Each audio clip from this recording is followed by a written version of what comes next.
வணக்கம் குழந்தைகளே. இன்னைக்கு நம்ம பார்க்க போற கதை மரியாதை ராமரோடது. மரியாதை ராமர் அந்த காலத்துல இருந்த ஒரு புத்திசாலி நீதிபதி. இப்ப நம்ம கதைக்குள்ள போலாமா?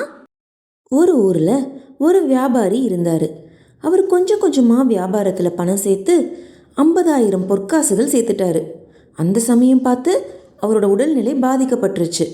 ரொம்ப படுத்த படுக்கை ஆயிட்டாரு. அவருக்கு ஒரே ஒரு பையன். அந்த பையனும் ரொம்ப சின்ன பையனா இருந்தான். அந்த வியாபாரிக்கு வேற உறவினர் கூட யாரும் இல்லை. அச்சோ, இனிமே நம்ம பிழைக்க மாட்டோமே, நாம இறந்துட்டா நம்ம பாடுபட்டு சேர்த்த இந்த பணத்தை யாராவது நம்ம பையன்கிட்ட கொடுக்காம ஏமாத்திடுவாங்களே, என்ன பண்ணலாம் அப்படின்னு அந்த வியாபாரி ரொம்ப பயந்து போய் யோசிச்சாரு. அப்ப அவருக்கு ரொம்ப வேண்டிய நண்பர் ஒருவரை கூப்பிட்டு அனுப்பிச்சாரு. அவர்கிட்ட, நான் ரொம்ப அரும்பாடுபட்டு சேர்த்த 50,000 பொற்காசுகள் இதை நீங்க பத்திரமா வச்சுக்கோங்க. என் பையன் வளர்ந்து பெரியவனானதும் உங்களுக்கு விருப்பமானதை அவனுக்கு கொடுங்க அப்படின்னு சொன்னாரு. கொஞ்ச நாள்ல அந்த வியாபாரியும் இறந்துட்டாரு.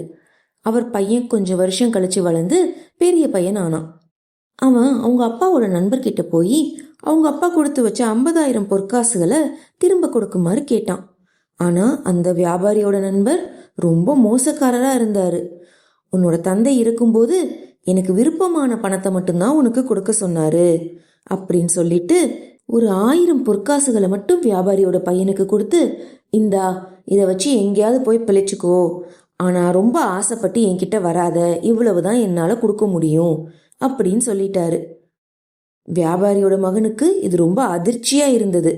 மிகவும் நல்லவர் அப்படின்னு அவனோட தந்தை நம்பிய ஒருத்தர் அவனுக்கு தேவையில்லாத வேதனை கொடுத்துட்டாரு. அவர் தந்தை கொடுத்த காசை ஒளிச்சு வச்சுட்டு அவனுக்கு தரமாட்டேன்னு சொல்லிட்டாரே அப்படின்னு ரொம்ப வருத்தப்பட்டான். நேர போய் மரியாதை ராமர் கிட்ட போய் முறையிட்டான்.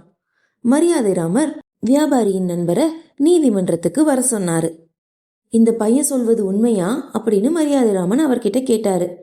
ஆமாம் ஐயா, இவன் தந்தை என்கிட்ட தான் 50,000 பொற்காசுகள் கொடுத்து வச்சிருந்தாரு. அவன் வளர்ந்து பெரியவனானதும் எனக்கு விருப்பமானதை அவனுக்கு கொடுக்க சொன்னாரு. அதன்படியே நான் இவனுக்கு 1000 பொற்காசுகள் கொடுத்துட்டேன். அதுவே பெரிய தொகை தான் அப்படின்னு சொன்னாரு. உங்களோட நண்பர் சொன்ன மாதிரி நீங்க நடந்து கொள்ளலையே அப்படின்னு மரியாதை ராமர் கேட்டாரு. அந்த மோசக்கார நண்பருக்கு ஒன்னும் புரியல.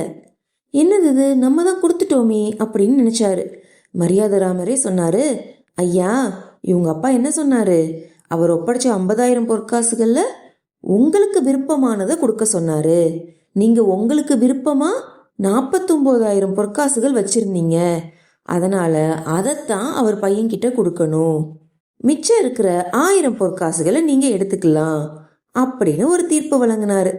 இந்த தீர்ப்பை கேட்டு அந்த பையன் ரொம்ப சந்தோஷமாயிட்டான்.